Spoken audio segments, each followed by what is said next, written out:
जा महबूब ताजदारे कायनात फरमाइन था शाबान शहरी पान फरमाइन था शाबान खास मुस्तफा करीम जो महीनो आहे। सुभान अल्लाह। हर उहा शइ इज्जत ताज़ीम तकरीम वारी आ जंहिंजी निस्बत मदीने वारे साईं सां आहे। इन सारी कायनात में इज्जत जो दारो मदार मदीने वारे साईं जे तवसल सां है, गांढापे सां है। तंहिंजे कर असांजा मुर्शिद करीम सखी कंबर वारा साईं फरमाईंदा आहिनि त फ़कीरो मदीने वारे घोट जी निस्बत नाचीज़ खे चीज़ कंदी आ, महबूब जी मुहब्बत उन मक़ाम ते पहुचाईंदी आ जाते ॿियो न पहुची सघंदो आहे। ताजदारे कायनात जा कदम मक्कतुल मुकर्रमा में लगा। अल्लाह ताला के वो मक्को पाक एडो प्यारो लगो जो अल्लाह ताला फरमाए तो ला उक़सिम बिहाज़ल बलद व अंत हिल्लुम बिहाज़ल बलद, कसम तो खणा मां हिन मक्के पाक जो या अल्लाह छाजे कर बैतुल्लाह शरीफ जे कर, हजर अस्वद जे कर, सफा मरवा जे कर, मिन्ना मुज़दलिफ़ा जे कर। अल्लाह ताला फरमाए तो न व अंत हिल्लुम बिहाज़ल बलद, मुझा प्यारा महबूब तुझा कदम मक्के में लगा, तुझी रहाश मक्के में आ। सोना इन कायनात में तू मुस्तफा मु अल्लाह के प्यारो वा, तुझे निस्बत जे करब सभनी शहरन का मुखे मक्को प्यारो वाहे। सुभान अल्लाह। एड़े तरीके सां इंसान त इंसान आहिनि, पर इंसानन में भी वो इज्जत ताज़ीम जे लायक आ जंहिंजे दिल में पंहिंजे आका जी एतरी मोहब्बत आ जो पंहिंजे जान औलाद अब्बे अम्मा खां सभिनी इंसानन खां वधीक मदीने वारे साईं सां मोहब्बत करे तो। उन इंसान जो भी न कायनात में त वडो मकाम आ, पर एड़े आशिक जो क़यामत जे ॾियारे भी वडो मकाम आहे।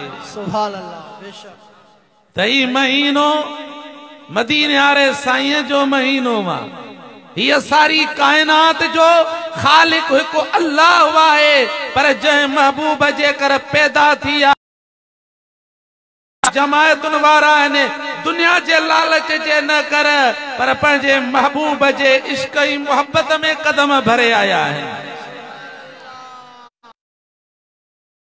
सिद्क दिल सां दुआ घुरण तुंहिंजो कम आहे। रब एडो मेहरबाना तोखे माफ़ी वठण में देर आ, अल्लाह करीम के माफ़ी ॾियण में देर कान्हे का। प्यारे महबूब जो केडो मकाम ऐं मर्तबो वा।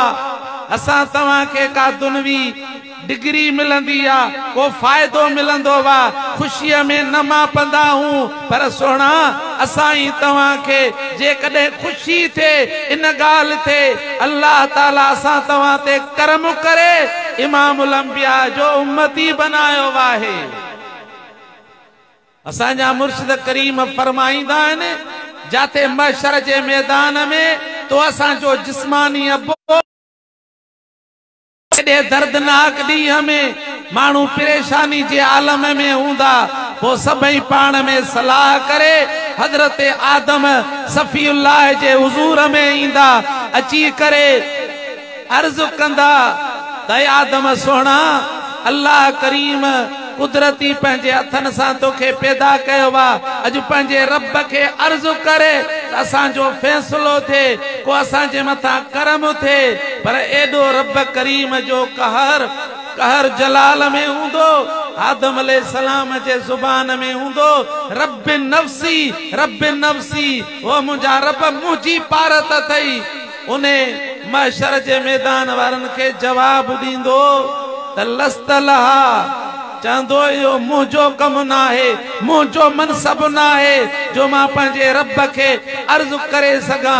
अल गर्ज महशर जे मैदान वारा हर एक नबी जे दर ते वींदा, पर सब नबी इो जुबान में पुकार होंदी रब नफ्सी मुंहिंजा रब मुंहिंजी पारत अथई।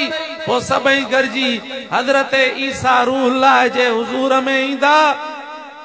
उन जे ज़ुबान ते भी ये लफ़्ज़ हूंदा, चवंदो लस्तलहा, इहो मुंहिंजो मनसब न आहे, मुंहिंजो कम न आहे। अॼु रब जो कहर जलाल में आ, मां अर्ज़ु नथो करे सघां। कलमे पढ़ण वारा तवज्जो करे ॿुध। हज़रत ईसा अलैहिस्सलाम चवंदो, ऐ गुनहगारो, मां तव्हांखे अॼु अहिड़े दर जो ॾसु थो ॾियां जंहिं महबूब जे दर तां को साइल खाली मोटंदो ई न आहे। इज़हबू इला मुहम्मदिन, हेॾे होॾे न वञो, सिधो हसन हुसैन जे नाने खातून जन्नत जे बाबे इमामुल अंबिया जे हुज़ूर में वञो। पोइ गुनहगार ओॾे रोड भरींदा तो असांजे नबी लजपाल नबी शान वारे महबूब जे हुज़ूर में ईंदा। ॿियनि नबियनि जे ज़ुबान में हो रब नफ्सी, गुनहगार महबूब जे दर ते पहुचंदा तो असांजे महबूब जे ज़ुबान ते रब नफ्सी न, पर महबूब जे ज़ुबान ते पुकार हूंदी रब उम्मती, मुंहिंजा रब मुंहिंजी उम्मत जी पारत अथई। गुनहगार अर्ज़ु कंदा, ऐ मुंहिंजा महबूब रहमत आलम, अॼु पंहिंजा हथ मुबारक सां गुनहगारनि जे लाइ खण। हेड़े परेशानी जे आलम में हूं जरा तवज्जो कजां। जेके चवनि था त नबी खे ताक़त कान्हे का, हर शइ अल्लाह ताला तो करे, पर जंहिंजे मथां रब पंहिंजो करम बरसाए त तो असांखे मञणो ई पवंदो। सुभान अल्लाह। ॿिया नबी पिया चवनि लस्तलहा, इहो असांजो कम मनसब न आहे।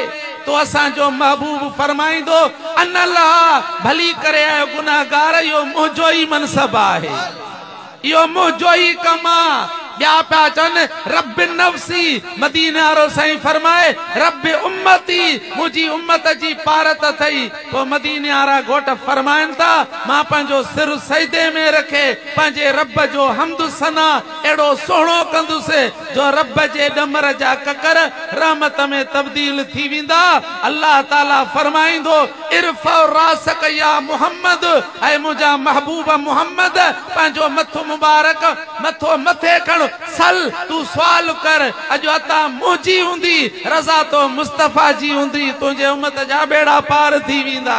नारे तकबीर, नारे रिसालत, नारे तहकीक, नारे हाज़िर मुर्शिद हुसैन। एॾे शान वारे महबूब जा उम्मती आहियूं। उन महबूब जे दर खे छॾण जे कर अल्लाह जे घरनि खे छॾियोसीं, रब जे क़ुरान खे छॾियोसीं, अल्लाह जे ज़िक्र खे छॾियोसीं, महबूब जे दुरूद खे छॾियोसीं। अॼु नतीजो उहो वा, लखनि जो मालिक आहे त बि कल्ब में करार कोन्हे को। घर में 5-8 भाती आहिनि त हर एक जो रुख पंहिंजो वा, हर एक जो पंहिंजो रायो वा। बरकत हली वई आ, मोहब्बत हली वई आ, सुकून हली वियो वा।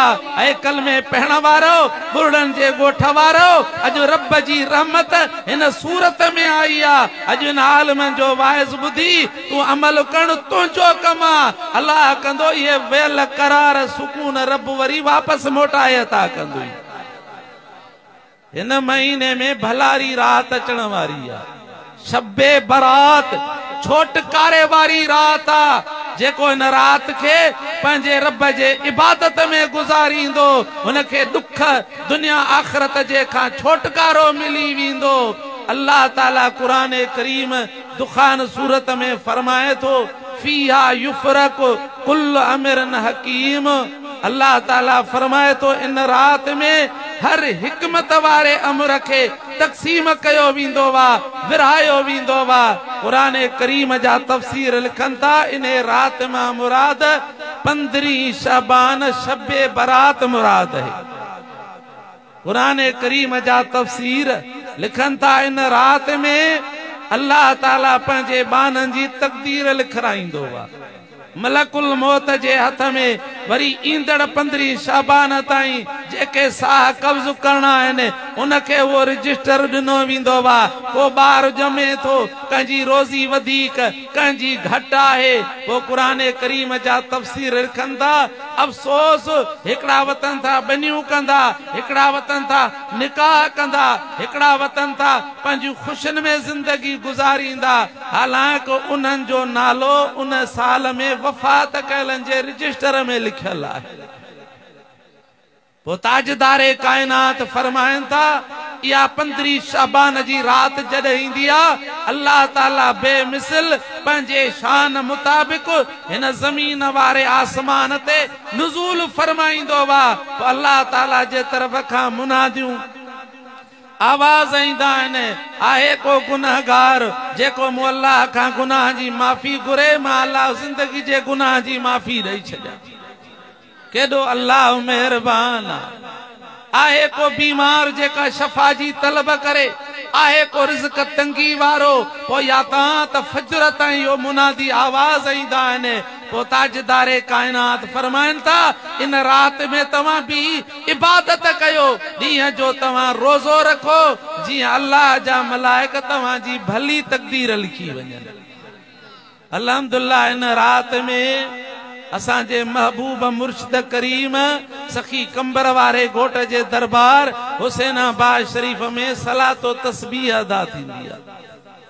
पर इन सोहणी निमाज जो इमाम आले नबी औलादे अखी औलादे अली असांजा मुर्शिद करीम सखी कंबर वारा साईं हूंदा आहिनि। सुभान अल्लाह। दुआ त पंहिंजी जाइ ते, पर जॾहिं सोहणा निमाज जी नियत शुरू करे अञा तस्बीहूं पढ़ंदा आहिनि, दावा सां चऊं था को भली सख़्तु दिल जो हुजे, पर जॾहिं सोहणे जा ॾुख वारा इहे तस्बीह जा आवाज़ ॿुधंदो आहे, बेख्तियार रोअण में शुरू थी वेंदो आहे। पंहिंजे ज़िंदगीअ जा गुनाह यादि अचे वेंदा आहिनि। अल्हम्दुलिल्लाह दिल ॾाढी ख़ुशि आहे। अव्हांजे शहर में क़ुरान करीम जो मदरसो क़ाइम आहे।